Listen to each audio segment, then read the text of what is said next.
उन्मिलितं येन तस्मै श्रीगुरवे नमः। श्रीचैतन्यमनोभीष्टं स्थापितं येन भूतले स्वयं रूप कदा मह्यं ददाति शपथान्तिकं।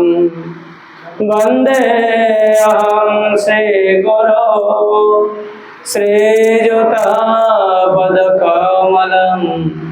श्रीगुरोन् वैष्णवांश्च श्रीरूपं साग्रजातं सहगण रघुनाथान्वितं तं सजीवं साद्वैतं सावधूतं परिजनसहितं कृष्णचैतन्यदेवं श्रीराधाकृष्णपादान् सहगण ललिता श्रीविशाखान्वितांश्च नमोऽहं विष्णुपादाय कृष्णप्रेष्ठाय भूतले श्रीमते भक्तिवेदान्त स्वामिनिति नामिने। नमस्ते सरस्वते देवे गौरवाणी प्रचारिणे निर्विशेष शून्यवादी पाश्चात्यदेशतारिणे। हे कृष्ण करुणा सिंधु दीनबंधो जगतपते गोपेश गोपिका कांत राधाकांत नमस्तुते। तप्त कांचन गौरांगी राधे वृंदावनेश्वरी वृषभानुसुते देवी प्रणमामि हरिप्रिये। वाञ्छाकल्पतरुभ्यश्च कृपा सिन्धुभ्यैव च पतितानां पावनेभ्यो वैष्णवेभ्यो नमो नमः। श्रीकृष्ण चैतन्य प्रभो नित्यानंद श्री अद्वैत गदाधर श्रीवासादि गौरभक्तवृंद। हरे कृष्ण कृष्ण कृष्ण हरे हरे हरे राम राम राम हरे हरे। ओम नमो भगवते वासुदेवाय।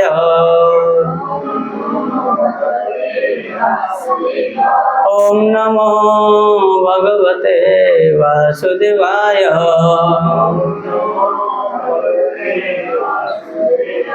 ओम नमो भगवते वासुदेवाय।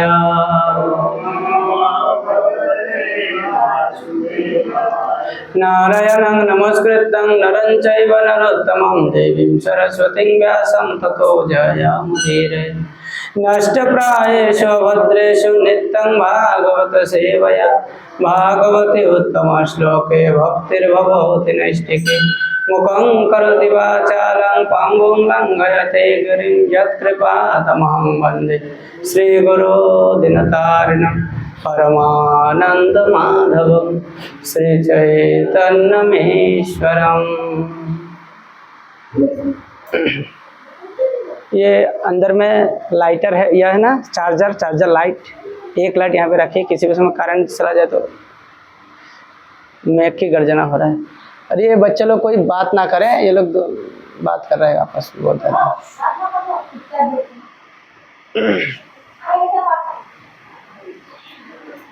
यं प्रव्रजन्तमनुपेतकृत्वं दैपायन विरहकातरया जुहाव पुत्रेति तन्मयतया तरवो विनेदो तं सर्वभूतहृदयं मुनिमान तस्मै। भूतैर्महद्वीर्यमा पुरो विभो निर्मायसे ते जदमोष पुरुषः भुङ्क्ते गुणान् षोडशात्मकः सुहलं कृशिष्ट भगवान् वचांसि मे।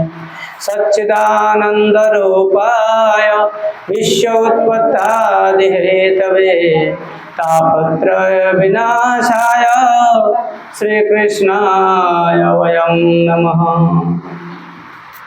हरे कृष्ण। तो पुनः पितृपक्ष के उपलक्ष्य में ये सौभाग्य हुआ है कि हम 7 दिवसीय कथा का फिर से आयोजन हुआ है और इसमें इस बार बहुत सारे माताएं भक्तवृंद बढ़ चढ़कर भाग लिया है, सहयोग प्रदान किया है। तो इसको कहते हैं भगवान में बुद्धि निवेश करना। हमारी बुद्धि कभी कभी विषयों में ही निवेश हो जाता है, भोग में निवेश हो जाता है, पाप कार्य में निवेश हो जाता है। लेकिन ये बहुत सौभाग्य की बात है, सुकृति की बात है कि हमारे बुद्धि भागवत में, भगवान में निविष्ट हो रहा है। तो आप लोगों की इस विश्वास को अटूट रखते हुए 7 दिन तक मैं प्रयास करूंगा श्रीमद् भागवतम के बाकी स्कंधों को दोहराने के लिए। जैसे हम लोग पिछले सत्र में 7 दिन तक की कथा में हम लोगों ने श्रीमद् भागवत के 4th स्कंध तक संक्षेप में सरल रूप से सुनने का सौभाग्य प्राप्त किया है। आज से हम लोग श्रीमद् भागवतम के 5म स्कंध से अब यात्रा प्रारंभ करने जा रहे हैं। श्रीमद् भागवतम के 5म स्कंध को कहते हैं स्थानम, यानी भगवान ने ब्रह्मा के द्वारा जो सृष्टि को रूपांतरण दिया है, मतलब सृष्टि को अंजाम दिया है, तो यह श्रेष्ठ वस्तु, यह श्रेष्ठ व्यक्ति किसी स्थान में रखना बहुत जरूरी है ना। आप लोग देखा होगा कि मान लीजिए माता जी लोग रसोई घर में रसोई करते हैं, कढ़ाई में रसोई करते हैं, लेकिन कढ़ाई से उस भोज्य पदार्थ को किसी दूसरे बर्तन में रखना पड़ता है, तो उसको बोलता है स्थानम, है ना। इसी प्रकार आप मान लीजिए किसान है, आपने अनाज को अभी किसी बोरी में तो भरना पड़ेगा ना, तो ही तो संभाल के उसको रख सकते, ऐसा। तो स्थान बहुत जरूरी होता है। तो भगवान ने सृष्टि के बाद कितने स्थान कहाँ कहाँ रचना किया है, किसको कहाँ स्थान मिला है, इसके बारे में जानकारी विस्तार से मिलेगा इस स्कंद में। इस स्कंद में कुल मिला के 26 अध्याय है। और इस मेरा जो अनुमान था, अब देखो बिल्कुल वास्तव में आ गया। इसमें कुल मिला के 659 श्लोक है। और इस स्कंध में मुख्यतया स्वयंभू मनु के दूसरा पुत्र महाराज प्रियव्रत का चरित्र, और इसी वंश में भगवान ऋषभदेव आए हैं, और इसी वंश में महाराज भरत का 3 जीवन का वर्णन आता है।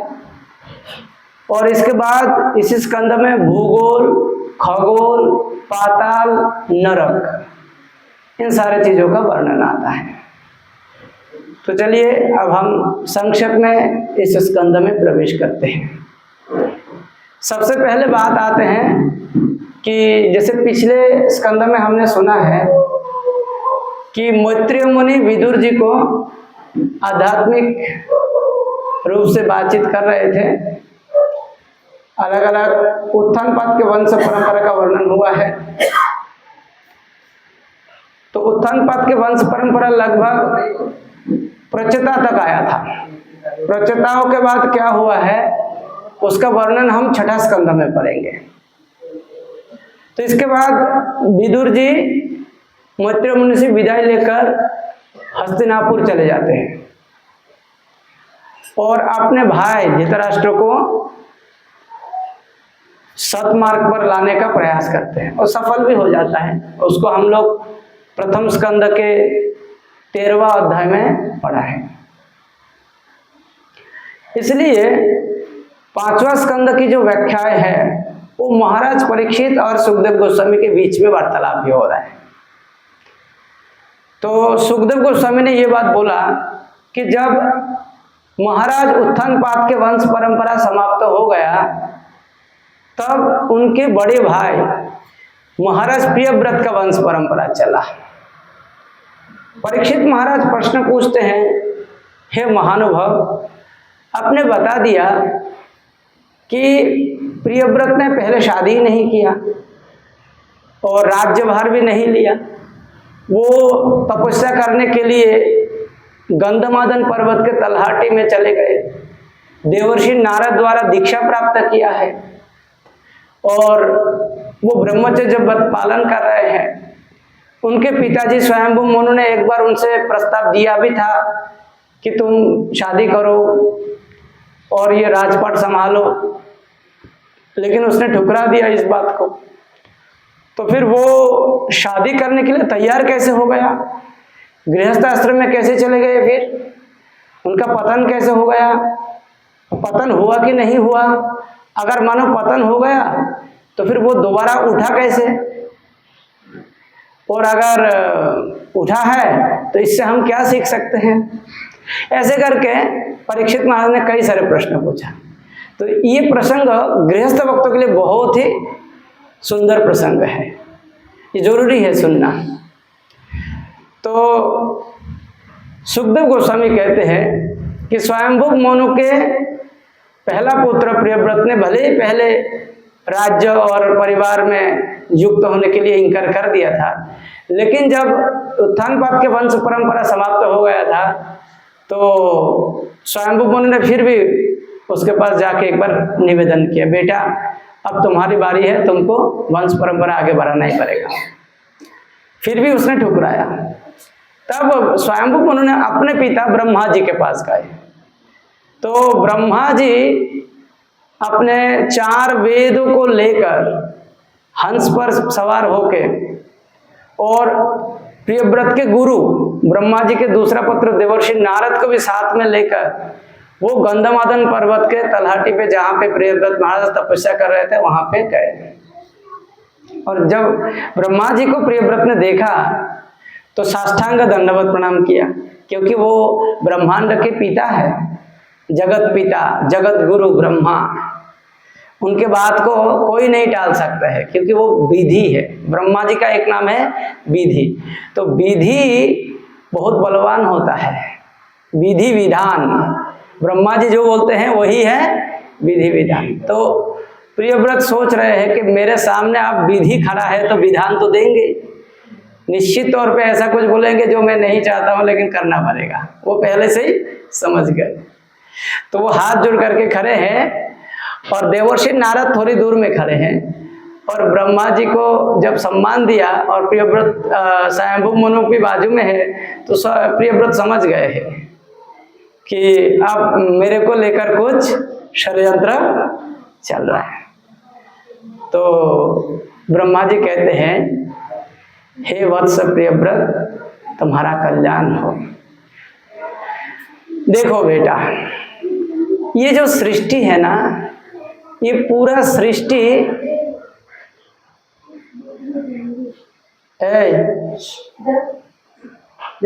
को बिठा तो कल से उनको यही बैठाना, बदमाश है। तो ये सृष्टि में ऐसा लगता है कि संसार के सारे जीव स्वतंत्र घूम रहे हैं, अपनी इच्छा की पूर्ति कर रहे हैं, भोग कर रहे हैं। लेकिन बेटा ऐसा कुछ भी नहीं है। इस समग्र सृष्टि में भगवान ने समस्त जीवों को ऐसे वैदिक नियमों के द्वारा बांध के रखे हैं, कस के रखे हैं, जैसे कोई भैंस या बैल को ये जो नथुने होता है उसको छिद्र करके उसके अंदर एक रस्सी डाल के उसको नियंत्रण किया जाता है। इसी प्रकार ये पूरा संसार को भगवान ने ऐसे नियंत्रण करते हैं, जिसको बोलते हैं ना, नाक में दम करके रखा है। तो वास्तव में भगवान, हाँ हो गया, भगवान विधि विधानों के द्वारा सबको नियंत्रण में रखे हैं। मैं, शिव, इंद्र, चंद्र, वरुण, यम, वायु, अग्नि और तो और दुर्गा आदि सब देव देवता भगवान के इस विधि विधान के अधीन हैं। हम चाहकर भी 1 इंच भी इधर उधर नहीं हिल सकते। हमारे ऊपर इतना भगवान का नियम नीति का कड़ा शिकंजा लगा हुआ है। तो बेटा, इस सृष्टि में तुम भी भगवान के ही द्वारा सृष्टि हुए हो। भगवान की इच्छा से तुम्हारा भी जन्म हुआ है। इसीलिए तुम जैसा सोच रहे हो कि तुम अपने हिसाब से भगवान की सेवा करोगे, तो वो सेवा नहीं माना जाता है। सेवा करने के लिए हमेशा पूर्व पुरुषों का, पूर्व गुरुओं का, पूर्वतन आचार्यों का अनुसरण करना जरूरी होता है। आप क्या चाह रहे हो ये मुख्य नहीं है, आपसे आपके पूर्वज क्या चाह रहे हैं ये मुख्य है। तो आपके पूर्वज मतलब स्वयंभू मनु, आपके पूर्वज मतलब मैं खुद, आपके पूर्वज मतलब भगवान। तो हम लोग क्या चाह रहे हैं ये मुख्य बात है ना। तो बेटा, ये जो गृहस्थ जीवन है ये एक अवैध किला की तरह है। किला, दुर्ग। जैसे पुराने जमाने में राजा लोग पहाड़ के ऊपर किला बनाते हैं, दुर्ग बनाते हैं। तो दुर्ग बनाने से क्या फायदा है? बाहरी शत्रु की आक्रमण जब होता है तो उससे वो अपने आप को आसानी से बचा सकते हैं। हर मनुष्य, हर जीवात्मा, उसको ले जाओ मत, इधर ही रखो, फिर से जाएगा करंट। हर जीवात्मा काम, क्रोध, लोभ, मोह, मत, मात्सर्य आदि 6 शत्रुओं से हमेशा घिरा रहता है, परेशान रहता है। तो ऐसे में गृहस्थ आश्रम एक किला की तरह उसको सुरक्षा प्रदान करते हैं। ये बात इशारा में है, बोल रहे हैं, शास्त्रों में भी इशारा में लिखा, तो मैं भी इशारा से बोल रहा हूं, ज्यादा खोलूंगा नहीं। तो कहते हैं कि गृहस्थ आश्रम एक किला की तरह उस जीवात्मा की रक्षा करते हैं। और इसके विपरीत में एक और दूसरी बात बोलते हैं ब्रह्मा जी, ये सुनने लायक बात है। कहते हैं कि इस संसार में कौन ब्रह्मचारी है और कौन गृहस्थ है और कौन व्यभिचारी है, ये भी सुन लो। जो अपने मन को, अपने बुद्धि को, अपने इंद्रियों को आत्मा में समाहित करके रखता है वही ब्रह्मचारी है। मतलब पितामह भीष्म, क्योंकि उसने अपने प्रार्थना में भगवान से क्या कहते हैं? इति मति रूपकल पिता वितृष्ण। मेरी मति, मेरी मन वो एकदम बेदाग एक कुमारी स्त्री की, कुमारी लड़की जैसी है। संसार में कितना लोग ये बात को स्वीकार कर सकते हैं कि मेरी मन एकदम मतलब कोई देखा नहीं ऐसा कोई कुमारी बालिका की तरह है? कोई नहीं बोल सकता।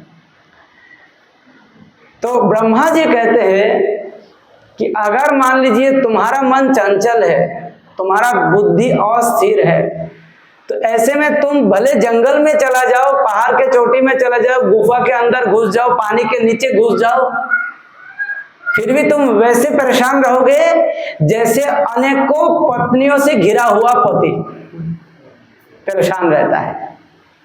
अच्छा, इसका उदाहरण भी है। सौभरी मुनि, वो तो पानी के अंदर घुस गया था, लेकिन क्या गृहस्थ आश्रम उसको स्वीकार करना पड़ा कि नहीं पड़ा? क्या अपने आप को जितेंद्रिय बना पाया? 60,000 वर्षों तक उसने पानी के नीचे तपस्या किया, जमुना में, वृंदावन में, लेकिन फिर भी उसका बुद्धि भ्रष्ट हुआ। दूसरा उदाहरण, गहरे जंगल में विश्वामित्र मुनि ने तपस्या किया, लेकिन क्या मेनका उसके घुंघरू की आवाज से क्या अपने आप को रक्षा कर पाया? फंसना पड़ा कि नहीं पड़ा? शकुंतला नाम का कन्या को जन्म देना पड़ा कि नहीं पड़ा? तो देखो, तो आप जंगल में भी चले जाओगे तो वहां पे भी 6 शत्रु आपको घेर के मार सकता है, भले आप किसी और को ना ले जाओ। ये गया दूसरा पॉइंट ब्रह्मा जी का। तीसरा पॉइंट, ऐसा नहीं है कि सभी स्त्रियां हमेशा आपको केवल मारने का प्रयास करेगा, आपको केवल फंसाने का प्रयास करेगा। जिसकी इंद्रियां कमजोर है, जिसका मन चंचल है, बुद्धि अस्थिर है, ऐसे व्यक्ति के लिए कभी कभी स्त्रियां ही नियंत्रण की काम करती है। ब्रह्मा जी हर प्रकार से अनुभवी है। हमने ये भी देखा कि हमारे गांव में जहाँ था, जिसका बुद्धि बहुत ज्यादा अस्थिर है, दिल तो पागल है, दिल दीवाना है, शादी कर दो बिल्कुल ब्रह्मभूत प्रसन्नात्मा है, हो जाता है ब्रह्मभूत प्रसन्नात्मा। और इसके बाद न सोचते न कांक्षते भी हो जाता है ना शोक है ना मोह है, ऐसे ही हो जाता है। वो एकदम अनासक्त से विषयान, साल भर में तो अनासक्त से विषयान ही हो जाता है कि नहीं। और इसके बाद इतना भी बोल देते हैं कि गुरुजी बस आपके आश्रम में ले लो, हम दुनियादारी बहुत देख लिया ऐसे बोलते हैं। तो कहने का मतलब ये है, प्रियव्रत एक एक पॉइंट को, जैसे हम पानी पीते हैं ना, वैसे एक एक पॉइंट को अंदर में उतर रहे हैं। और बात में इतने समझ में आ गया कि मेरे गुरुदेव का क्या इच्छा है। तो नारद मुनि की तरफ देख के इशारा से पूछते हैं, गुरुदेव क्या करो? परम पिता ब्रह्मा जी समझा रहा है, क्या करो? नारद मुनि कहते कि मेरे पिताजी के सामने तो मैं भी कुछ नहीं बोल सकता हूँ। हाँ, अगर सबका यही इच्छा है, ब्रह्मांड के बड़े बड़े अथॉरिटी का यही इच्छा है, कोई दिक्कत नहीं, स्वीकार कर लो, जैसा चाहते हैं वैसे ही करो। तो प्रियव्रत महाराज ने ब्रह्मा जी के सामने झुक गए और कहते कि आप जैसा बोलेंगे हम वैसा ही करेंगे। तो प्रियव्रत ने शादी किया है। प्रियव्रत में शिशुमार नामक एक प्रजापति, उनकी कन्या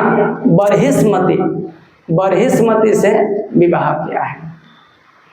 एक विवाह नहीं बल्कि 2 विवाह किया है। तो पहला जो विवाह किया था तो उसमें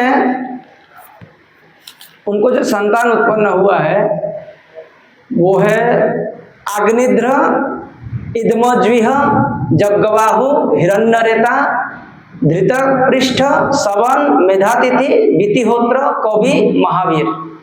और एक कन्या उत्पन्न हुआ है ऊर्जशती। ये पहला पत्नी से 10 पुत्र 1 कन्या। इसके अलावा दूसरी पत्नी से प्रियव्रत महाराज ने 3 पुत्र उत्पन्न हुआ है, उत्तम, तामस, रैवत। खुशी की बात यह है प्रियव्रत महाराज के ये तीनों पुत्र 3 अलग अलग मनंतर के मनु बने हैं। जैसे स्वयंभू मनु एक मनु है, इसी प्रकार प्रियव्रत महाराज के ये उत्तम भी एक मनु बने हैं, तामस भी एक दूसरा मनु बने हैं, और रैवत भी तीसरा मनु बने हैं। तो मतलब ये तीनों लड़का बहुत होनहार है। मतलब एक बाप के अगर 3 बेटा पर राष्ट्रपति बन जाए तो ये बहुत बड़ी बात है ऐसा रिकॉर्ड तो किसी ने नहीं किया।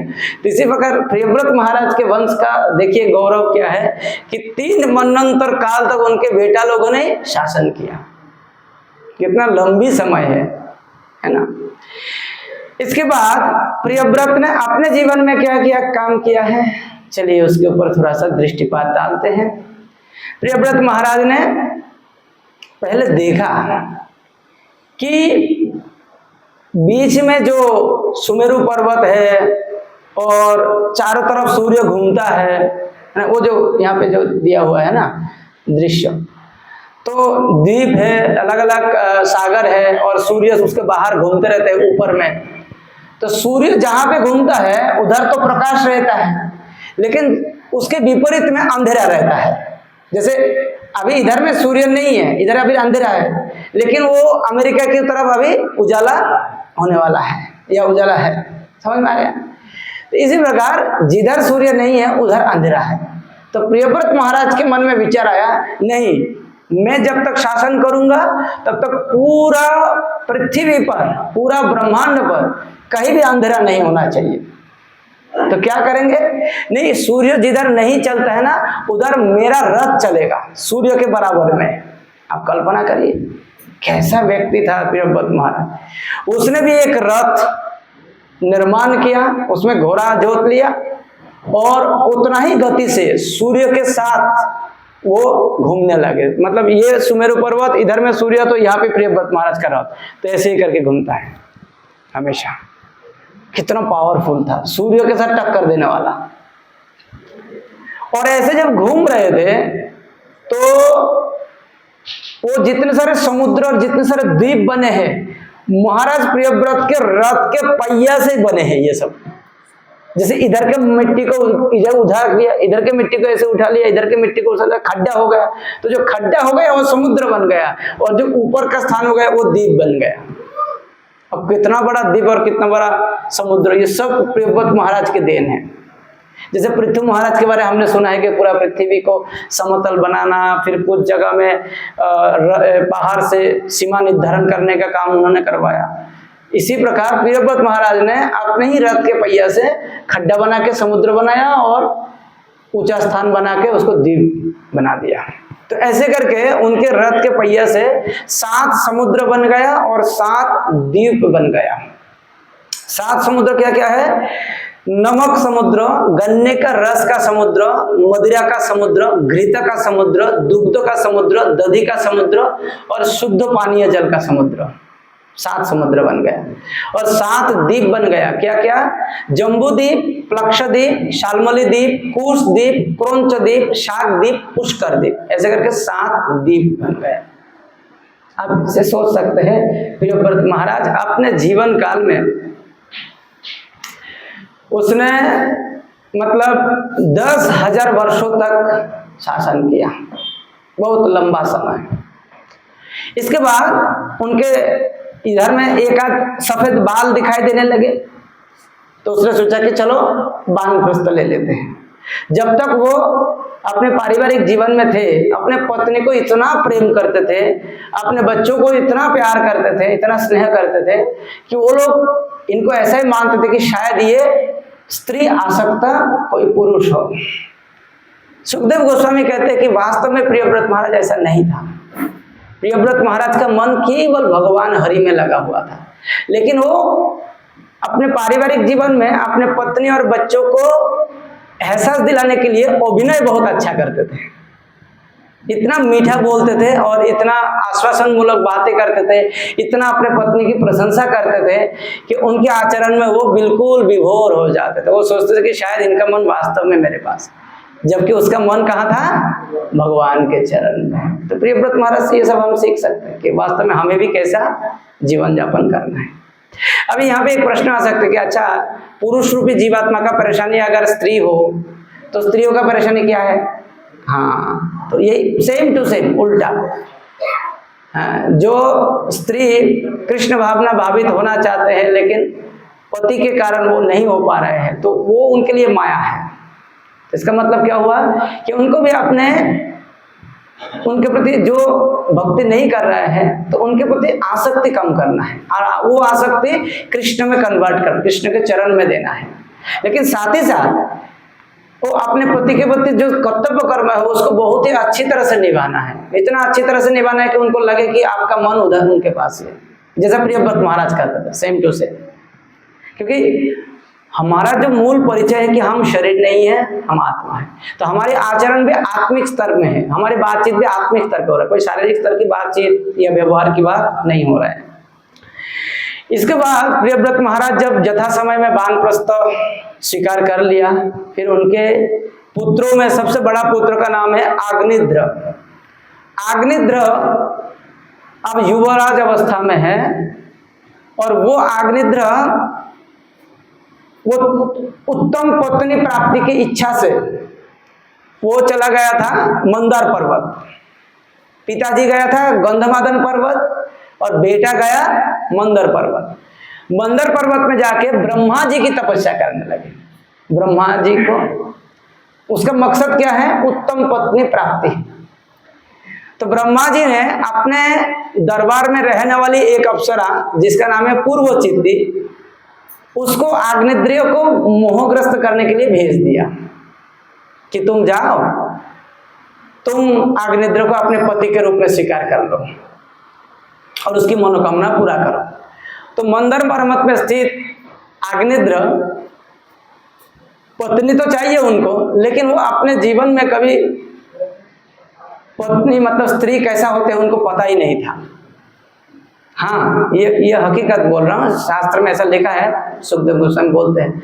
तो गया, तो वहां पे जब पूर्वचित्ती गए आग्नेद्र के पास, आग्नेद्र सोचने लगे कि ये राजकुमार है कौन, ऐसे पूछ रहे, तुम कहीं राजकुमार हो, तुम्हारे सिर पे छोटा सा पगड़ी है, और पूर्वचित्ती भी वैसे ही एक रूप धारण किया है, जैसे मानो कोई लड़का हो, हल्का सा ऐसे रूप धारण किया। तो पूर्वचित्ती को देखे कहते कि हे राजकुमार, तुम कौन हो, तुम्हारा चेहरा बहुत सुंदर है, तुम्हारा शरीर के अंग प्रत्यंग सब बहुत सुंदर है, अच्छा है, तुम्हारे बाल बहुत लंबे हैं, तुम पागड़ी बहुत अच्छा पहने हो, ऐसे करके वो शारीरिक सौंदर्य का वर्णन करने लगे। और इसके बाद कहते हैं कि क्या तुम मेरे साथ खेलोगे, तुम मेरे यहाँ पे कुछ देर तक रहोगे, ऐसे पूछने लगे। तो पूर्वचित्ती तो उसको मोहग्रस्त करने के लिए आया है, तो धीरे धीरे पूर्वचित्ती को स्पर्श करने लगा, हाथ स्पर्श किया, फिर इधर में स्पर्श किया, तो उसको उसमें से धीरे धीरे कामुकता के अनुभव होने लगे।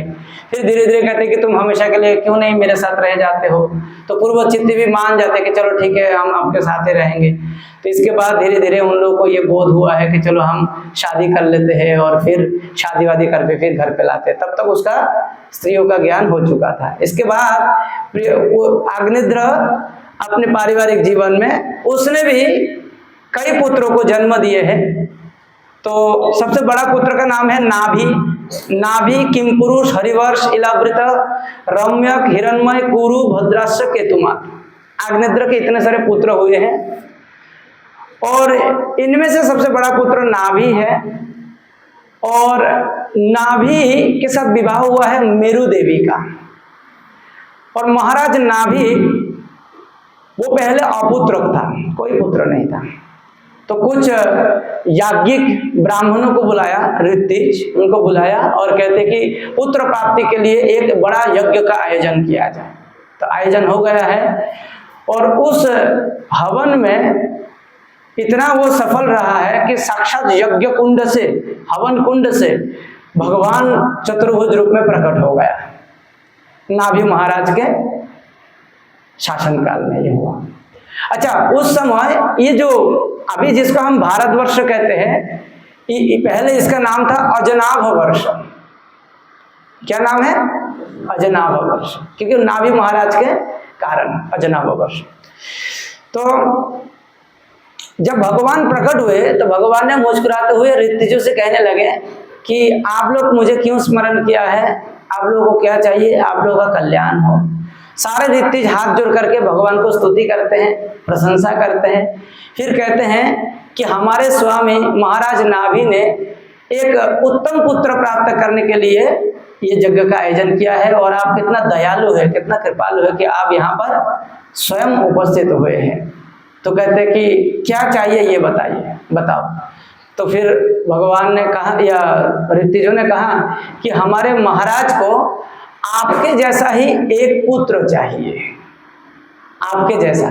तो भगवान मुस्कुरा कर कहने लगे कि हे ब्राह्मणों, वास्तव में आप लोग बहुत ही सरल हो, परंतु देखो पूरा सृष्टि में मेरे जैसे तो कोई संतान हो नहीं सकता, मेरे जैसा नहीं हो सकता, बल्कि मैं खुद इनके संतान बन के आ सकता हूँ। तो कहते कि प्रभु ये तो बहुत ही उत्तम होगा। तो कहते कि ठीक है, मैं इनके पुत्र बन के आऊँगा। तो भगवान ने आश्वासन देकर वहाँ से चले गए। फिर कुछ ही समय बाद में मेरु देवी के गर्भ में महाराज नाभि का एक उत्तम संतान जन्म दिया है, और समस्त पुरुषों में मानो वो सर्वश्रेष्ठ, गुणवान, रूपवान और सामर्थ्यवान निकला। इसलिए उनका नाम रखा गया है ऋषभदेव। जय। ये भगवान ऋषभदेव भगवान के लीलावतार माने जाते हैं इनको। भगवान ऋषभदेव जो है बचपन में ही कुछ अद्भुत अद्भुत कार्य करना शुरू कर दिया। कैसा कि भगवान ऋषभदेव जैसे जैसे बड़े होने लगे तो इंद्रदेव ऋषभदेव के ऊपर थोड़ा सा ईर्ष्या हो गया। इंद्र ने क्या, इसका काम क्या है, बारिश गिराना। तो जिस समय थोड़ा ऋषभदेव बड़ा हुआ था तो एक साल इंद्र ने बारिश ही नहीं गिराया, चारों तरफ अकाल पड़ गए। तो सारे के सारे प्रजा महाराज नाभि के पास आके कहने लगे कि हे स्वामी, हे महाराज, हमारे पास अनाज खत्म हो गया क्योंकि इंद्र वर्षा नहीं कर रहे हैं, अब क्या होगा। तो नाभि ने ये बात ऋषभ को जाके बोला।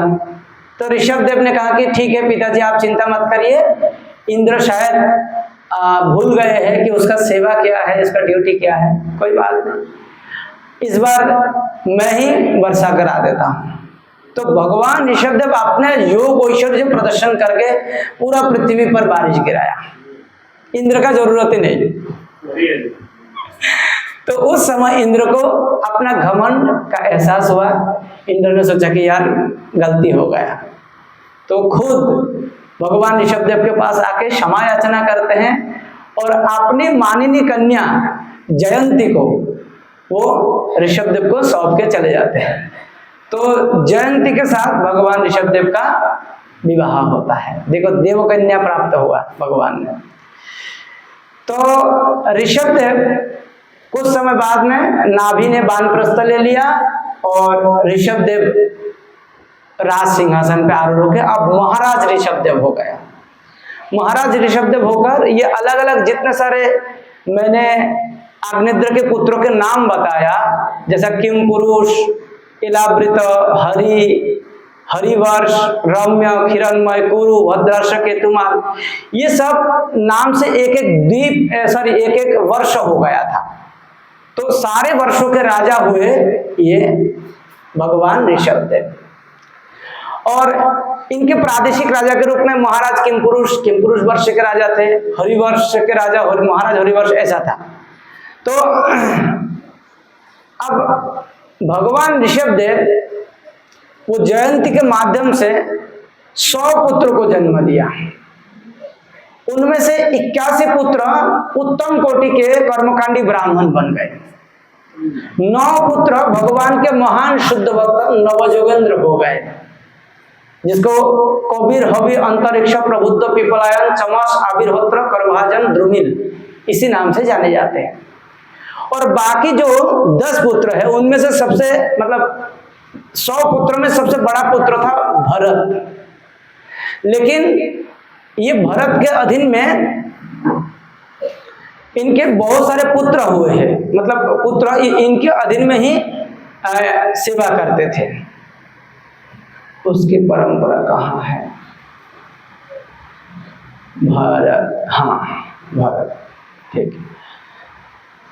तो भरत के अधीन में कुशावर्त, इलावर्त, ब्रह्मावर्त, मलय, केतु, भद्रसेन, इद्रस्मिक, विदर्भ, कीकट, ये 9 भाई भरत के अधीन में साम्राज्य चलाते थे। और महाराज ऋषभदेव कभी घूमते घूमते अपने साम्राज्य को देख रहा था, प्रजाओं से मिल रहा था, बहुत सारे प्रजाओं से वो टैक्स कलेक्शन कर रहा था, कर वसूली। और कुछ मुनि ऋषि लोग भगवान ऋषभदेव को देख के बहुत खुश हो रहा था, स्तुति कर रहा था। तो ऐसे में घूमते फिरते भगवान ऋषभदेव ब्रह्मावर्त में गए। ब्रह्मावर्त में वहां पे मुनि ऋषियों ने एक बहुत बड़ा आयोजन किया है भगवान ऋषभदेव को स्वागत करने के लिए। तो वहां पे भगवान ऋषभदेव अपने 100 पुत्र के साथ मुनि ऋषियों के द्वारा घेरे हुए बैठकर वहां पे कुछ उपदेश प्रदान करते हैं, जो भागवतम में बहुत प्रसिद्ध है। भगवान ऋषभदेव अपने पुत्रों से कहते हैं, नायं देहो देह भजं लोके कष्टं कमान अर्हत बीडभुजंजे तपो दिव्यं पुत्र काजेन सत्यं शुद्ध जस्मात् ब्रह्म सख्यं तु अनंतम। भगवान कहते हैं, हे पुत्रों, ये जो मनुष्य लोक में मानव शरीर हमें मिला है, यह शरीर कुत्ता बिल्ली की तरह केवल आहार, निद्रा, भय, मैथुन में समय व्यतीत करने के लिए नहीं मिला है।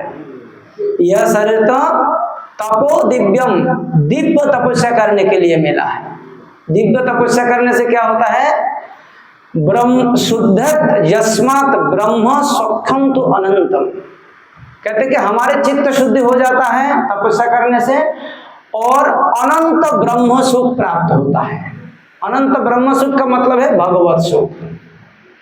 इसके बाद कहते हैं महत्सेवम दारम आहु विमुक्ते तमोदारम जोषितम संगे संगम महांतस्ते समचित्ता प्रशांता विमन्यव सूर्य साध भोजे। कहते हैं हे पुत्रों, महात्माओं की सेवा करने से मुक्ति का द्वार प्रशस्त हो जाता है, जबकि कामों को योषित स्त्री की संगति करने से हमें नरक का द्वार मिलता है। तो मानो कोई पूछ रहा है कि वो महात्मा साधु को हम कैसे पहचानेंगे, कितने प्रकार के होता है? तो कहते हैं कि ऐसे महात्मा दो प्रकार के होता है, एक साकारवादी महात्मा और एक निराकारवादी महात्मा। इनमें से जो साकारवादी महात्मा है वो सुहृद होता है, सबके सुहृद यानी हित कामना करने वाले। और साकार महात्मा साधवो यानी पूर्वतन आचार्य और शास्त्र प्रमाणित शास्त्रों में जो सिद्धांत है उसको अच्छी तरह से पालन करता है, तो ये साकारवादी महात्मा है। तो ऐसे महात्माओं की सेवा करने से ये भवबंधन से मुक्ति का मार्ग खुल जाता है। आगे चल के भगवान ऋषभ देव कहते हैं, मान लीजिए ये पूछ रहा है कोई कि जो लोग महात्मा की सेवा नहीं करेगा उनका गति क्या होता है? तो उसके लिए कहते हैं कि वो अपना जीवन में इंद्रिय सुख भोग को ही चरम लक्ष्य बना लेता है, और उसके लिए वो तरह तरह की कपटता के आश्रय लेता है, लोगों से झूठ बोलना, धोखा देना, और किसी को डराना धमकाना, शरीर संबंधी बातें करना, शरीर संबंधित आचरण करना, तो इसमें वो अपना समय गवाते रहते हैं। तो कहते हैं कि इंद्रिय सुख के अलावा वो दूसरे चार कोई भी चीज में उसका मन नहीं बैठता है, और ऐसे करके उसका कीमती समय, कीमती जीवन अतिबाहित हो जाता है, और बाद में वो एक शरीर छोड़ने के बाद फिर दूसरे शरीर में जाने के लिए बाध्य हो जाते हैं, जिस शरीर में उसको सजा मिलता है, फिर से सजा मिलता है, फिर से सजा मिलता है। तो बार बार वो मातृगर्भ में जाके घुसते हैं, जन्म लेता है, दुख भोगता है, फिर पाप करता है, फिर नरक में जाता है, फिर सजा भोगते हैं, फिर आके मातृगर्भ में घुसता है। तो ये जन्म मृत्यु जरा व्याधि का तांता लगा रहता है। तो कहते हैं कि ये जो लगा रहता है तो वो उस समय जिद्दी होता है, मतलब वो समझ नहीं पाता कि वो क्या कर रहे हैं, तो इसको अविद्या कहते हैं। तो अविद्या से उसकी चेतना पूरा पूरा ढक जाता है, इसी के कारण ऐसा होता है। और यह अविद्या तमोगुण से आच्छादित अविद्या होता है, बड़े कष्टकर होता है, और समझ नहीं पाते कि कहाँ से कहाँ जा रहा है। उदाहरण के तौर पर मान लीजिए एक कुत्ते के शरीर में एक जीवात्मा है, तो कुत्ते के शरीर में जीवात्मा, कोई उसको पत्थर फेंक रहे हैं, कभी पिटाई कर रहे हैं, कोई ऊपर गर्म पानी फेंक रहे हैं, है ना, कोई लाठी से पीट रहे हैं, कोई एक्सीडेंट हो रहा है, लेकिन कभी उसको दूसरा कुत्ता आके मार दे रहा है, लेकिन वो किसको प्रतिवाद करता है? कोई प्रतिवाद नहीं कर पाता। किसी से मदद मांगते हैं, मदद भी नहीं मांग पाते, कोई मदद करते भी नहीं है उसको। फिर अब कुत्ता के शरीर से वो मान लीजिए जैसे तैसे वो मर गया, अब मान लीजिए वो किसी बकरी के शरीर में चला गया। अब बकरी के शरीर में जाएगा तो क्या होगा? कभी ना कभी उसका बलि चढ़ेगा। बकरी के शरीर से मान लीजिए वो मछली के शरीर में चला गया, फिर क्या होगा? कभी ना कभी उसको फिर से पकड़ा जाएगा, फिर से उसको काटा जाएगा। तो कहने का मतलब है कि ऐसे जो अलग अलग शरीरों में हम जीवात्मा घूमते रहते हैं, तो हम बहुत असहाय होकर घूमते हैं, हम कुछ भी नहीं कर सकते। मतलब हमारी पूरा जिंदगी एक पराधीन यात्रा में तब्दील हो जाता है, हम वास्तव में कभी स्वाधीन हो ही नहीं सकते। तो इसलिए कहते हैं कि इंद्रिय सुख की जो भावना है ये वास्तव में एक प्रकार की पागलपन है, एक प्रकार की अविद्या जनित गांठ है जो हमारे अंदर दिखाई नहीं देता है लेकिन रहता है। हमको ये चाहिए, ये चाहिए, ये चाहिए, जब तक ये चाहिए चाहिए करेंगे तब तक हमको जन्म मृत्यु जरा व्याधि के लिए कुछ मिलने वाला नहीं है। और कहते हैं कि ये गांठ कैसे बनता है? पुंशास्त्रिया मिथुनी भाव में तम तयोर मृथो हृदय ग्रंथि माहो अथो गृह क्षेत्र सुताप्त वित्त जनस्य मोहयम हम मुमेति। संसार में हम लोग बहुत सारे तरह तरह के गांठ हृदय में पालते हैं, उनमें से सबसे खतरनाक जो गांठ है वो है स्त्री और पुरुष के मिथुनी भाव। ये सबसे खतरनाक गांठ है। ये खोलना किसी के द्वारा संभव ही नहीं हो पाता। इस गांठ से मुक्त होना मानो उसके करोड़ों जन्म लग जाता है, ये हाल है। तो कहते हैं कि तयोर मिथो, इस प्रकार से दोनों जब मिलते हैं, हृदय ग्रंथि माहो, हृदय ग्रंथि, गांठ और लग जाता है और लग जाता है। एक के ऊपर 3, 3 के ऊपर 10, 10 के ऊपर 100 गांठ लगता है, 100 के ऊपर 1000, लाखों, करोड़ों गांठ लग जाते हैं। वो एक भी गांठ नहीं खोल पाते, है ना। जिस प्रकार से हमारे अलग अलग court, supreme court, high court, जिला कोर्ट में जो कितने सारे case pending 5 crore case pending पड़े हैं, हाँ, और बढ़ते जा रहे हैं, वो कभी समाधान होने का नाम नहीं ले रहा है। इसी प्रकार हमारे व्यक्तिगत जीवन के, इस जीवन के, पूर्व जीवन के, अगले जीवन के, पता नहीं ना जाने कितने हजारों लाखों गांठ इस प्रकार से एक के ऊपर एक लगते जाते हैं, और एक भी गांठ को हम खोलने के लिए प्रयास नहीं करते, है ना। और गांठ खोलने के नाम से तो धोखाधड़ी होता है। कोई बोलता है कि दान करो तुम्हारा गांठ खोल जाएगा, कोई कहता है कि हवन करो तुम्हारा गांठ खोल जाएगा, कोई कहते हैं कर्मकांडी पूजा पाठ करो तो तुम्हारा गांठ खोल जाएगा। गांठ खोलता ही नहीं है। एक्चुअली गांठ किससे बांधा है ये भी तो देखना पड़ेगा ना। गांठ बांधा है आपकी इच्छा से। भगवद गीता 7वां अध्याय श्लोक नंबर 27, इच्छा देश समुत्थेन दंड मोहेन भारत सर्वभूतानि सम्मोहम सर्ग जानते परंतु। आपकी इच्छा और भगवान के प्रति विद्वेष, इसी से ही सारे गांठ बंधा हुआ है। और यही 2 चीज का अगर छोड़ देंगे सारे गांठ खुल जाए, है ना। अथो गृह क्षेत्र सुताप्तवित्त, तो जब हम स्त्री पुरुष के मिथुनी भाव में बांध जाते हैं तो हमारे घर, मकान, बेटा बेटी और गृहपालित पशु, इसको हमको अपना महसूस होता है, ये सब मेरा है, और मोह उत्पन्न होता है इसके प्रति। इसको संभाल के रखा जाए। हर चीज, गाय, भैंस, कुत्ता, बकरी, मुर्गा, बतख, हर चीज, कबूतर, इसको संभाल के रखा जाए। कोई अंडा बेच के अपना परिवार चला रहा है, कोई मांस बेच के अपना परिवार चला, कोई तालाब में मछली बेच के अपना परिवार चला रहे हैं, तो ये हमारे अपना है सब। किसको पाल रहे हैं? ये हड्डी मांस के ढांचा को पाल रहा है, उसके माध्यम से इसको पाल रहा है, तो ये सब अपना है। तो इस प्रकार से वो मुंह में फंस जाता है। तो कहते कि ये कब खोलेगा? तो ये खोलेगा जब अध्यात्म चेतना में दृढ़ परमहंस महात्माओं की चरण की धूली सिर के ऊपर पड़ेगा, तो ये गांठ खोलना धीरे धीरे चालू होता है, धीरे धीरे खोलता है, इतना जल्दी भी नहीं खोलता है। नहीं गुरुजी चमत्कार दिखाइए, अभी क्या अभी कर दीजिए, नहीं होगा, क्योंकि गांठ लाखों जन्मों पहले से लगा हुआ गांठ है। कभी अभी के अभी लगा हुआ गांठ होता, अभी का अभी खोला जाए।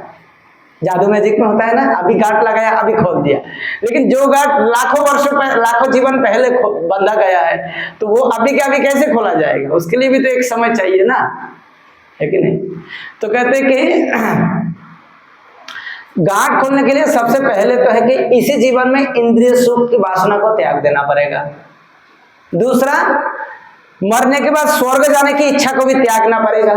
तीसरा, इस जीवन को छोड़कर ब्रह्म सायुज्य, ब्रह्म में विलीन होने की इच्छा को भी त्यागना पड़ेगा।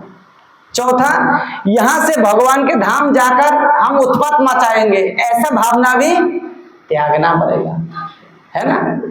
हाँ, तो ही हम गांठ सब खोल सकते।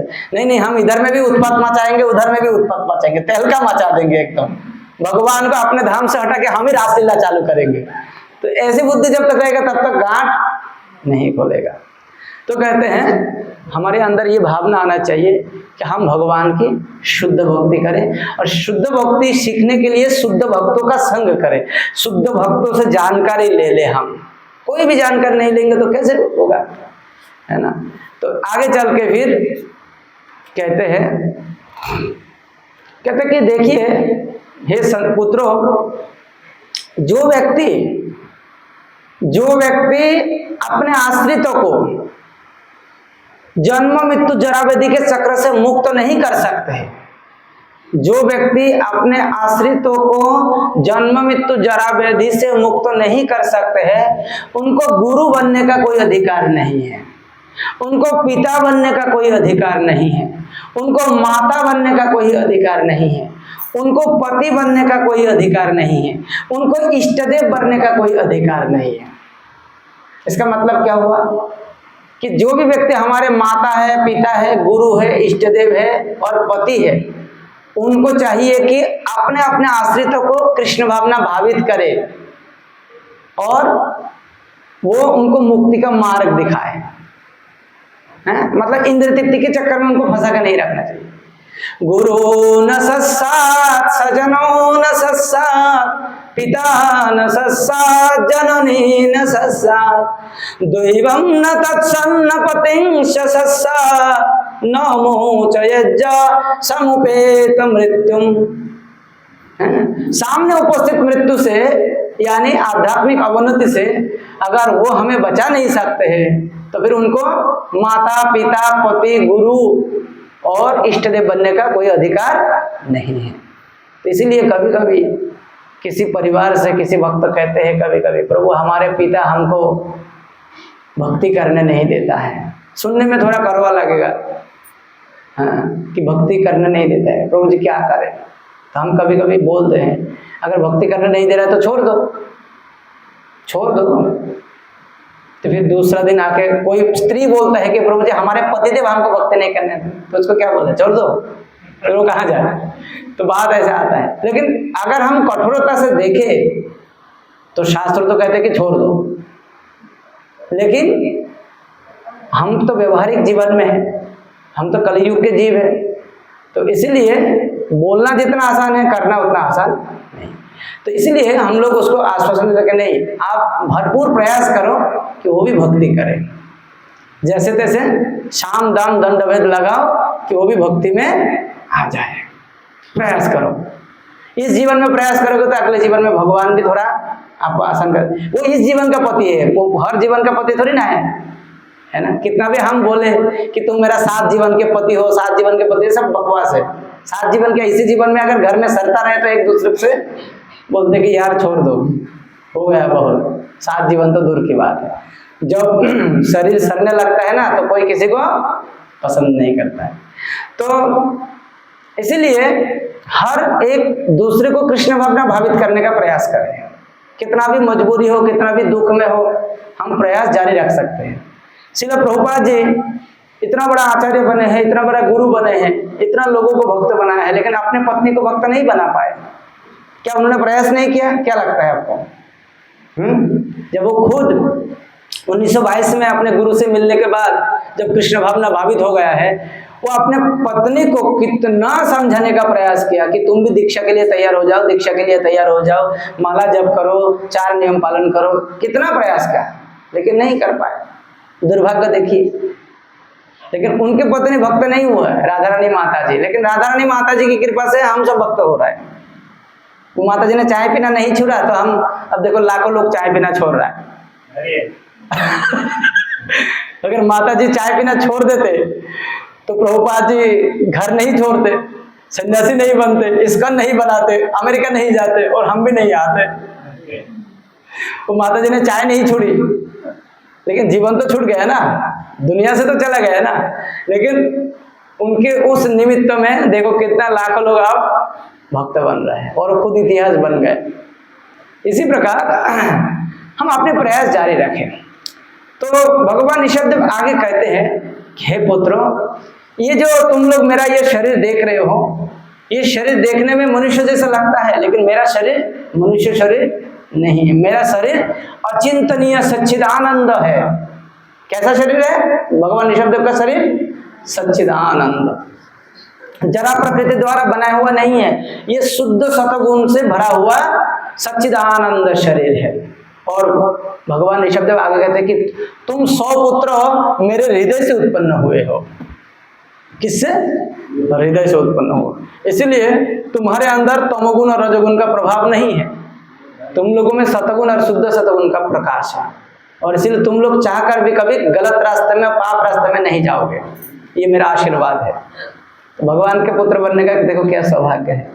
और साथ ही साथ ये भी बोला है कि मैं अधर्म को बहुत दूर से त्याग कर दिया, बहुत दूर, मेरे अंदर कोई भी अधर्म का निशान नहीं, मैं शुद्ध सतमय सच्चिदानंद स्वरूप में हमेशा स्थित रहता हूँ। मैं कभी भी अपने चेतना को गिराता नहीं, मैं हमेशा जो जरूरी है वो करता हूँ, जो मतलब संसार के लिए कल्याणकारी है वो करता हूँ। इसलिए संसार के लोग मुझे ऋषभदेव नाम से पुकारते हैं। ये है भगवान ऋषभदेव। वो तो हर बात जो है ना बहुत डंके के चोट पे कहता है। ऐसा भगवान ऋषभदेव जब आगे चल के कहते हैं कि हे पुत्रों, जैसा मैं अपने हृदय में मात्सर्य को कभी स्थान नहीं दिया। किसको? मात्सर्य मतलब ईर्ष्या, दूसरों को ईर्ष्या करना, उसको मैंने कभी स्थान नहीं दिया। गीता में भी भगवान कई बार बोला है, 6-7 बार बोला है कि तुम अगर मात्सर्य से शून्य होगे तो ही तुम मुझे प्राप्त करोगे। और अर्जुन को भी 2 बार ये बात भगवान बोल चुके हैं कि हे अर्जुन, चूंकि तुम मुझे ईर्ष्या नहीं करते हो इसलिए मेरे सारे गुप्त बातें मैं तुमको बता रहा हूँ। और यहाँ पे भी ऋषभदेव भगवान कहते हैं कि मेरे हृदय में मात्सर्य बिल्कुल नहीं है, तो तुम लोग भी तुम्हारे हृदय से मात्सर्य को हमेशा के लिए समाप्त कर दो। कभी भी मात्सर्य को हृदय में मत पालना है। सबके प्रति सुहृद बन जाओ, समदर्शी बन जाओ, सबके साथ अच्छी बातें बोलो, मीठा बातें बोलो, क्योंकि संसार दुख में भरा है। अब साधु व्यक्ति, समझदार व्यक्ति की अगर कर्कश बातें करे तो फिर वो व्यक्ति जो शरणागत है वो कहाँ जाएगा। इसीलिए भक्तों से जो व्यवहार है वो सीखने के लिए भगवान ऋषभदेव के शिक्षा को लेना चाहिए कि हम किसी से भी कुछ बोले तो मीठा बोले। सत्यम वद प्रियम वद, सत्य ही बोलो लेकिन कर्कश करके मत बोलो। कैसे बोलना है? प्रिय करके बोलो, जैसे सामने वाले व्यक्ति दुखी ना हो। जैसे एक उदाहरण के तौर पर कि मान लीजिए यहाँ पे कोई व्यक्ति पानी पीना चाहता है और यहाँ पे पानी है ही नहीं, तो किसी ने बोला पानी है, पानी है, यहाँ पे चल के पानी, यहाँ पे कोई पानी नहीं है, जाओ उधर जाओ, इधर जाओ, दूसरी जगह में देखो। ऐसे नहीं बोलना है। कैसे बोलना है? अच्छा आपको पानी चाहिए, हाँ ठीक है, थोड़ा आप यहाँ पे रहो, मैं देखता हूँ कहीं मिले। तो ऐसे प्रेम से बोलना है, कभी भी धमका के किसी से बात नहीं करना, बड़े प्रेम से बोलना है कि पानी चाहिए, कि प्रसाद चाहिए, कि दर्शन चाहिए, कि किसी से मिलना चाहिए, तो कोई छोटा मोटा सामान चाहिए या जैसे गिफ्ट शॉप का सामान चाहिए, लेकिन बोलना है बहुत मीठा करके, प्रेम से। क्योंकि सामने वाला व्यक्ति ना यहाँ के नौकर है, ना यहाँ के गुलाम है, और ना कोई वो अस्पृश्य व्यक्ति है। वो हमारे बीच का ही एक जीवात्मा है जो श्रद्धालु है, जिसके हृदय में भगवान परमात्मा रूप में निवास कर रहा है। वही परमात्मा मेरे हृदय में भी है, उसके हृदय में भी है। लेकिन जब हम उनसे दुर्व्यवहार करते हैं तो उसके परमात्मा जो है, जो मेरे हृदय में उसके हृदय में है, वो नाराज हो जाता है। तो ये सब ध्यान देना जरूरी है। तो ऋषभदेव भगवान इस प्रकार से कहते हैं कि इस संसार में जिसको मैंने सृष्टि किया है, तो उनमें से चेतन और अचेतन वस्तुओं में चेतन श्रेष्ठ है। कौन श्रेष्ठ है? चेतन श्रेष्ठ है। लेकिन चेतनों में भी वृक्ष श्रेष्ठ है। सॉरी, चेतन और अचेतन में मानो वृक्ष चेतन में आता है। तो जैसे वृक्ष से कहते हैं कि जो चलने फिरने वाले हैं वो श्रेष्ठ है। वो जैसे मान लीजिए सांप हो, वो श्रेष्ठ है, चलते हैं। और उनमें से पशु श्रेष्ठ हैं, और पशुओं से मनुष्य श्रेष्ठ है, और मनुष्य से भूत प्रेत श्रेष्ठ है, क्योंकि भूत प्रेत शक्ति सामर्थ्य में मनुष्य से भी ऊपर है। भूत प्रेतों से गंधर्व श्रेष्ठ है, गंधर्वों से सिद्ध लोग श्रेष्ठ है, सिद्ध लोगों से किन्नर श्रेष्ठ है, किन्नर लोगों से असुर लोग श्रेष्ठ है, असुर लोगों से देवता लोग श्रेष्ठ है, और देवताओं में भी इंद्र श्रेष्ठ है, और इंद्र आदि देवताओं में से ब्रह्मा के पुत्र लोग श्रेष्ठ है, और उनसे अंदर ब्रह्मा सर्वश्रेष्ठ है। लेकिन ब्रह्मा के ऊपर शिव जी श्रेष्ठ है, और शिव जी चूंकि ब्रह्मा के पुत्र के रूप से इस धरती पर जाने जाते हैं, तो इसीलिए ब्रह्मा जी श्रेष्ठ है। लेकिन ब्रह्मा जी मेरे अधीन है। वो ब्रह्मा, वो शिव, वो इंद्र, चंद्र, वरुण, वो सब मेरी उपासना में हमेशा अपने आप को गौरवान्वित महसूस करता है। इसलिए संसार के सभी लोग मुझे श्रेष्ठ मानता है। इसलिए मेरा नाम क्या है? ऋषभदेव। लेकिन मैं व्यक्तिगत रूप में ब्राह्मणों को श्रेष्ठ मानता हूं। ये ऋषभदेव का स्टेटमेंट है। किसको श्रेष्ठ मानते हैं? ब्राह्मणों को। अब प्रश्न ये है ना कि भाई ब्राह्मणों को आप क्यों श्रेष्ठ मानते हैं? अब प्रश्न ये आएगा, तो इसके उत्तर में कहते हैं कि मैं ब्राह्मणों को इसलिए श्रेष्ठ मानता हूं कि भगवान के जितने सारे कार्य हैं, जैसे हवन हो, पूजा हो, व्रत हो, श्राद्ध आदि कर्म हो, गृह प्रवेश कर्म हो, विवाह कर्म हो, नामकरण आदि जितने सारे संस्कार हो किसी भी व्यक्ति के जीवन में, वो सारे के सारे क्रिया, सारे के सारे संस्कार कौन कराते हैं? तो ब्राह्मण को अगर आप समाज से हटा देंगे तो मानो पूरा समाज पशु समाज हो जाएगा, और ब्राह्मण की कृपा से सारे समाज सभ्य समाज में रूप में जाने जाते हैं। तो इसलिए ब्राह्मण इस बद्ध जीव को भगवान से मिलाने के बीच में बिछवान के काम करता है। यानी पहले जमाने में ब्राह्मण और वैष्णव में कोई अंतर नहीं था, सब बराबर था। तो कहते कि ऐसा वैष्णव, ऐसा ब्राह्मण वो मेरा प्रिय है, क्योंकि सारे बद्ध जीवात्माओं को मेरे पास लाने में ये ब्राह्मण ही मदद कर रहा है। लेकिन जैसे कलियुग आया तो ब्राह्मण और वैष्णव में अंतर हो गया। अब कृष्ण भावना भावित वैष्णव अलग हो चुका है और वेद के अनुगामी ब्राह्मण अलग हो चुके हैं। इसलिए हम इस बात को हम समझा नहीं पाते। पहले जमाने में ब्राह्मण और वैष्णव में कोई अंतर नहीं था, जो ब्राह्मण था वही वैष्णव था, जो वैष्णव था वही ब्राह्मण था, ऐसा था। इसलिए भगवान यहाँ पे बोल रहे थे कि वो ब्राह्मण मेरे लिए श्रेष्ठ है। ब्राह्मण के मुख से ही भगवान खाते हैं, ब्राह्मण के मुख से ही भगवान समाज के बाकी लोगों को विधि विधान प्रदान करते हैं। तो सब हर व्यक्ति के जीवन का जो संस्कार है, सभी संस्कार ब्राह्मणों के द्वारा संपन्न होता है। इसलिए भगवान ऋषभदेव ब्राह्मणों को श्रेष्ठ मानते हैं। ब्राह्मण लोगों के अंदर साम, दम, सत्य, अनुग्रह, तपस्या, सहिष्णुता और अनुभव आदि 8-9 गुण ये सब रहता है, इसलिए ब्राह्मण सर्वश्रेष्ठ माने जाते हैं। इस प्रकार से भगवान ऋषभदेव अपने पुत्रों को उपदेश प्रदान करके वहां से चले जाते हैं। यथा समय में जो सबसे बड़ा पुत्र भरत, उनको राजा बना दिया है, पूरा पृथ्वी, पूरा ब्रह्मांड का राजा बनाया। और भगवान ऋषभदेव वो अवधूत मार्ग में चले गए। अवधूत मार्ग मतलब ऐसा है कि वो सामाजिक व्यवहार छोड़ दिया, एक निर्वस्त्र हो गया, दिगंबर हो गया और कपड़ा पहनना छोड़ दिया है। बाल, दाढ़ी ये सब बड़ा होने लगे, मूंछ बड़ा होने लगे और अपना पहचान छुपा लिया और खाना पीना भी बंद कर दिया लगभग। और कोई कुछ बोलते थे तो वो उसका उत्तर नहीं देता था, मौन व्रत धारण कर लिया था। और वो ऐसे ऐसे स्थानों से गुजरते थे जहां पे कोई उनको पहचानता भी नहीं था।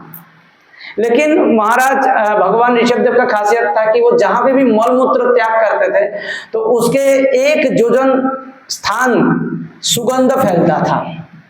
तो ये जहां तहां ऐसे घूमने लगे, तो घूमते घूमते वो कोंको बैंकॉक कूटक प्रदेश के राजा अरहत, उनके साम्राज्य से होकर गुजर रहा था।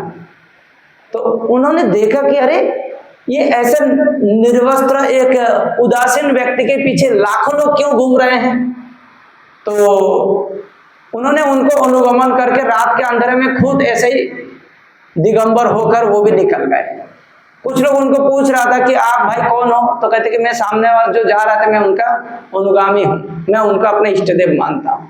तो ऐसे करके वो राजा अरहत भी इस संसार से वैराग्य अपनाया और असुचि एक धर्म का प्रवर्तन कर दिया था। मतलब जिसमें पवित्रता का नाम निशान नहीं है, खाना, सोना, रहना, सोच आदि क्रियाओं में जिसका कोई शुद्धता नहीं है, ऐसा एक वेद विरोधी धार्मिक सिद्धांतों को अपना लिया है महाराज अरहत ने। तो उसी परंपरा में एक नया धर्म जो कलियुग में बहुत प्रसिद्ध हो गया है। तो महाराज भगवान ऋषभदेव ऐसे चलते चलते कोंको बैंकॉक कूटक प्रदेश के जो गहरे जंगल है उस जंगल के अंदर घुस गया और अंदर में घुसने के बाद अपने ही शरीर के योग अग्नि से पूरा जंगल में आग फैला दिया और उसी आग में खुद अपने शरीर को भस्मीभूत करके ये संसार की लीला समाप्त करके भगवान ऋषभदेव अपने स्वधाम चले गए। तो इस प्रकार से भगवान ऋषभदेव की कथा समाप्त होता है। और इधर में जो है उनके जो पुत्र थे भरत, वो अब राजा बने। तो ये महाराज भरत का चरित्र भी बड़े अद्भुत है। इसकी कथा को हम कल के सत्र में प्रस्तुत करेंगे। हरे कृष्ण कृष्ण कृष्ण कृष्ण हरे हरे, हरे राम राम राम हरे हरे।